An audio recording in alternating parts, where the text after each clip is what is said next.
বিশ্ব নিউজে আপনাদের স্বাগত। শুরুতে সংবাদ শিরোনাম। রাশিয়ার পারমাণবিক শক্তির উন্নয়নকে পরম অগ্রাধিকার বললেন পুতিন। স্বঘোষিত মানবাধিকার কর্মীরা ইরানিদের অধিকারের প্রধান লঙ্ঘনকারী বললেন উপপররাষ্ট্রমন্ত্রী কাজেম ঘারিবাবাদি। ওদিকে দক্ষিণ কোরিয়া ব্রাজিল খনিজ ও বাণিজ্যিক সহযোগিতা সম্প্রসারণে সম্মত। প্রত্যাশার চেয়ে কম হারে ট্রাম্পের নতুন শুল্ক কার্যকর। দোহার আলোচনায় পাকিস্তানের সাথে আরও গভীর অর্থনৈতিক সম্পর্ক স্থাপনের প্রতিশ্রুতি কাতারের। এতক্ষণ শুনছিলেন সংবাদ শিরোনাম, এবার বিস্তারিত। রাষ্ট্রপতি ভ্লাদিমির পুতিন রবিবার বলেছেন যে মার্কিন যুক্তরাষ্ট্রের সাথে রাশিয়ার শেষ পারমাণবিক চুক্তির মেয়াদ শেষ হওয়ার পর রাশিয়ার পারমাণবিক শক্তির উন্নয়ন এবং একটি পরম অগ্রাধিকার। পরমাণু ত্রয়ী উন্নয়ন, যা রাশিয়ার নিরাপত্তা নিশ্চিত করে এবং কার্যকর কৌশলগত প্রতিরোধ এবং বিশ্বে শক্তির ভারসাম্য নিশ্চিত করে একটি পরম অগ্রাধিকার হিসেবে রয়ে গেছে। পুতিন একটি ভিডিও বার্তায় বলেছেন, রাশিয়ার পিতৃভূমির রক্ষক দিবস উপলক্ষে তার বক্তৃতাটি এসেছিল, যা সামরিক জাঁকজমক এবং ক্রেমলিন স্পন্সরিত দেশপ্রেমের একটি উপলক্ষ। সেদিন পুতিন সেনাবাহিনী এবং নৌবাহিনীকে শক্তিশালী করার এবং ইউক্রেনের প্রায় 4 বছরের সংঘাত থেকে সামরিক অভিজ্ঞতা অর্জনের প্রতিশ্রুতি দিয়েছিলেন। তিনি বলেন, সশস্ত্র বাহিনীর সমস্ত শাখা উন্নয়ন করা হবে, যার মধ্যে রয়েছে যুদ্ধ প্রস্তুতি, তাদের গতিশীলতা এবং সমস্ত পরিস্থিতিতে, এমনকি সবচেয়ে কঠিন পরিস্থিতিতেও কাজ করার ক্ষমতা। ইউক্রেনের উপর রাশিয়ার আক্রমণের চতুর্থ বার্ষিকীর মাত্র 2 দিন আগেই পুতিনের এই মন্তব্য এসেছে। এই যুদ্ধের ফলে শহরগুলি ধ্বংস হয়ে গেছে, লক্ষ লক্ষ লোক উপড়ে পড়েছে এবং উভয় পক্ষের বিপুল সংখ্যক মানুষ নিহত হয়েছে। বিশ্বের দুটি প্রধান পারমাণবিক শক্তিধর মস্কো এবং ওয়াশিংটন এই মাসের শুরুতে নিউ স্টার্ট চুক্তির মেয়াদ শেষ হওয়ার পর থেকেই আর কোনো অস্ত্র নিয়ন্ত্রণ চুক্তির দ্বারা আবদ্ধ নয়। তবে রাশিয়া বলেছে যে তারা কৌশলগত পারমাণবিক সক্ষমতার জন্য দায়িত্বশীল দৃষ্টিভঙ্গি গ্রহণ করবে এবং তার অস্ত্রাগারের উপর নির্ধারিত সীমা সম্মান করবে।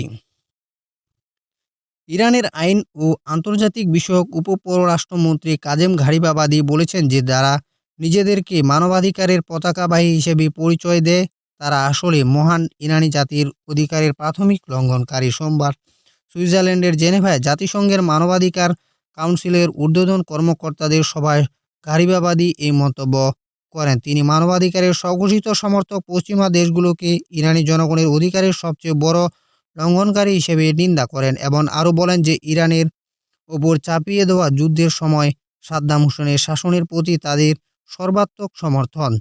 তাকে রাসায়নিক অস্ত্র সরবরাহ এবং দেশের বিরুদ্ধে সন্ত্রাসবাদের সমর্থন তাদের ভণ্ডামির মূল প্রধান। সাম্প্রতিক অপরাধের কথা উল্লেখ করে ঘারিবাবাদি 2025 সালের জুন মাসের ইরানের বিরুদ্ধে 12 দিনের যুদ্ধের সময় ইহুদি সরকারের আগ্রাসনের প্রতি মার্কিন যুক্তরাষ্ট্র এবং তার মিত্রদের পূর্ণ সমর্থনের পাশাপাশি গাজার গণহত্যার দিকে ইঙ্গিত করেন, যার ফলে হাজার হাজার ইরানি এবং ফিলিস্তিনি শহীদ হন। তিনি জোর দিয়ে বলেন যে এই একই দেশগুলি জাতিসংঘের নিরাপত্তা পরিষদের নিন্দা প্রস্তাবে ভেটো দিয়ে এই নৃশংসতা বন্ধ করতে বাধা দিয়েছে এবং তাদের নিপীড়নমূলক নিষেধাজ্ঞার মাধ্যমে মানবতা বিরোধী অপরাধ করেছে। উপপররাষ্ট্রমন্ত্রী পশ্চিমাদের গণতন্ত্র চাওয়ার দাবি প্রত্যাখ্যান করেছেন, এটিকে সন্ত্রাসবাদের প্রতি তাদের সমর্থন এবং ইরানের স্বাধীনতাকে ক্ষুণ্ণ করার প্রচেষ্টাকে ঢাকতে চেষ্টা বলে অভিহিত করেছেন। নতুন দুঃসাহসিকতার বিরুদ্ধে প্রতিপক্ষদের সতর্ক করে তিনি নিশ্চিত করেছেন যে ইরান যে কোনো ষড়যন্ত্রের বিরুদ্ধে দৃঢ়ভাবে দাঁড়িয়েছে এবং জোর দিয়ে বলেছেন যে নিষেধাজ্ঞা এবং যুদ্ধের অভিজ্ঞতা বিপরীতমুখী হয়েছে। তিনি উপসংহারে বলেন যে পশ্চিমাদের কূটনীতি এবং পারস্পরিক শ্রদ্ধার দিকে ফিরে যাওয়ার সময় এসেছে। এদিকে দক্ষিণ কোরিয়ার প্রেসিডেন্ট লি জে মিং সিউলে ব্রাজিলের প্রেসিডেন্ট লুইস ইনাসিও লুলা দা সিলভার সাথে শীর্ষ বৈঠকে মিলিত হন, যেখানে তারা বাণিজ্য, গুরুত্বপূর্ণ খনিজ পদার্থ, প্রযুক্তি এবং সংস্কৃতি সহ বিভিন্ন ক্ষেত্রে সহযোগিতা সম্প্রসারণে সম্মত হন। নেতারা দ্বিপাক্ষিক সম্পর্ককে কৌশলগত অংশীদারিত্বে উন্নীত করার এবং দেশগুলিকে কোরিয়ান উপদ্বীপে স্থিতিশীলতার সমর্থন করার জন্য একসাথে কাজ করার পরিকল্পনা করেছেন। লি বলেন, শান্তি যেখানে সংঘাতের প্রয়োজন নেই সেই অবস্থার উপর নির্মিত নিরাপত্তার সবচেয়ে শক্তিশালী রূপ। দক্ষিণ কোরিয়ার প্রেসিডেন্ট এক যৌথ সংবাদ সম্মেলনে বলেন, নেতারা বাণিজ্য ও শিল্পনীতি, মূল খনিজ পদার্থ, কৃত্রিম বুদ্ধিমত্তা সহ ডিজিটাল অর্থনীতি, কৃষি, স্বাস্থ্য ও জৈব প্রযুক্তি, ক্ষুদ্র ব্যবসায়িক বিনিময় এবং সাইবার অপরাধ, মাদকদ্রব্য এবং অন্যান্য আন্তর্জাতিক হুমকির বিরুদ্ধে যৌথ পুলিশিং এর 10টির সমঝোতা স্মারক স্বাক্ষর তদারকি করেন। পূর্ববর্তী মন্তব্যে লি বলেন যে উভয় পক্ষ কৌশলগত খনিজ থেকে শুরু করে প্রতিরক্ষা ও মহাকাশ শিল্প, সেই সাথে খাদ্য নিরাপত্তা পর্যন্ত দ্বিপাক্ষিক সহযোগিতা সম্প্রসারণের জন্য সুনির্দিষ্ট পদক্ষেপ গ্রহণের জন্য একটি 4 বছরের কর্মপরিকল্পনা গ্রহণ করেছে। ব্রাজিল দক্ষিণ আমেরিকায় দক্ষিণ কোরিয়ার বৃহত্তম বাণিজ্যিক অংশীদার অর্থনৈতিক সহযোগিতাকে এজেন্ডার একটি গুরুত্বপূর্ণ অংশ করে তুলেছে। লুলা বলেন যে ব্রাজিলে বিশাল বিরল পৃথিবীর মজুদ রয়েছে এবং প্রচুর নিকেল মজুদ রয়েছে এবং তার সরকার দক্ষিণ কোরিয়ার কোম্পানিগুলি থেকে বিনিয়োগ আকর্ষণ করার আশা করেছে।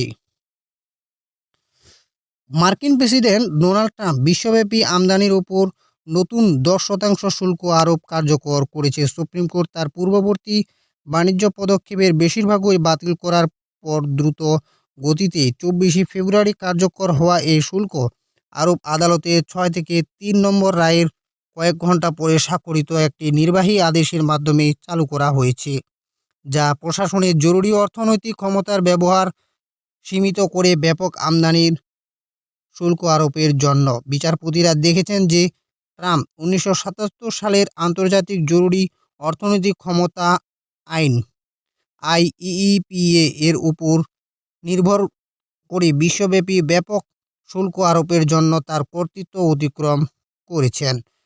রাষ্ট্রপতি রায়ের তীব্র সমালোচনা করেছেন, এটিকে হাস্যকর, খারাপভাবে লেখা এবং সাধারণভাবে আমেরিকান বিরোধী বলে অভিহিত করেছেন। প্রতিক্রিয়ায় হোয়াইট হাউস 1974 সালের বাণিজ্য আইনের 122 ধারার দিকে ফিরেছে, যা রাষ্ট্রপতিকে কংগ্রেসের অনুমোদন ছাড়াই 150 দিনের জন্য 15% পর্যন্ত অস্থায়ী শুল্ক আরোপের অনুমতি দেয়। যদি পেমেন্ট ভারসাম্যের ক্ষেত্রে বড় ধরনের উদ্বেগ থাকে, ট্রাম্প তখন থেকেই ইঙ্গিত দিয়েছে যে তিনি এই হার 15% পর্যন্ত বাড়াতে পারেন, যা আইনগত সর্বোচ্চ সীমা, যদিও এখনও কোনো আনুষ্ঠানিক আদেশ জারি করা হয়নি।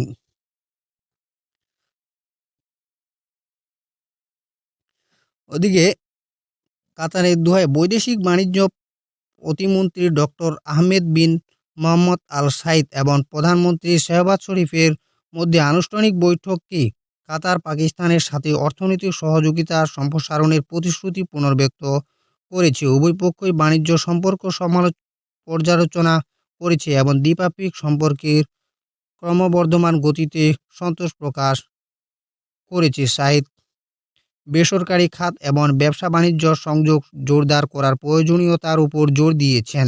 অন্যদিকে শরীফ বিনিয়োগ সংস্কার এবং বিশেষ বিনিয়োগ সুবিধা কাউন্সিল এসআইএফসি তুলে ধরে পাকিস্তানি রপ্তানি, বিশেষ করে কৃষি ও মূল্য সংযোজন পণ্যের বৈচিত্র্য বৃদ্ধি এবং বাণিজ্যের পারমাণবিক পরিমাণ বৃদ্ধির আহ্বান জানিয়েছে। উভয় পক্ষ রমজান মাসে সুনির্দিষ্ট বিনিয়োগ প্রস্তাব নিয়ে আলোচনা করার জন্য পাক কাতার যৌথ ব্যবসা টাস্ক ফোর্স আহ্বান করতে সম্মত হয়েছে এবং ষষ্ঠ যৌথ মন্ত্রী পর্যায়ের কমিশনের সিদ্ধান্ত বাস্তবায়নের প্রতিশ্রুতি পুনর্ব্যক্ত করেছে। কারণ শরীফ কাতারের আমিরের সাথে বাণিজ্য, জ্বালানি, অবকাঠামো এবং শ্রম সহযোগিতার উপর আলোকপাত করে আলোচনার জন্য প্রস্তুত নিচ্ছেন। এ ছিল আজকের গুরুত্বপূর্ণ সংবাদ। সঙ্গে থাকার জন্য ধন্যবাদ।